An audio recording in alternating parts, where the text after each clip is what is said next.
అల్లాహను చూడటం అనేది ప్రాణంతో చెలగాటం అన్నమాట. ఈ లోకంలో ఎవరు కూడా చూడలేరు.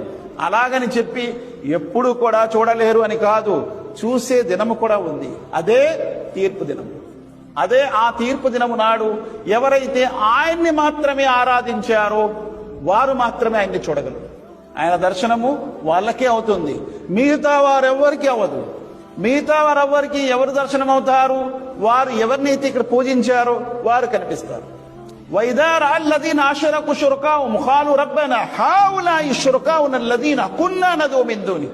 ఆ రోజు తీర్పు దినం నాడు ప్రతి వాడు అంటారు, అల్లా ఇదిగో మా దైవాలు వీళ్ళని మేము పూజించాం. ఫాల్కో ఇలైహిముల్ ఖౌల ఇన్నకుమ్ లకాదిబూన్. మీ మాటను మీరు వెనక్కి తీసుకోండి, మీరు అంటుంది అబద్ధము. మీరు మమ్మల్ని పూజించారా? మేము ఎప్పుడైనా చెప్పామా మేము మమ్మల్ని పూజించమని అని వారు మళ్ళా వ్యతిరేకిస్తున్నారు.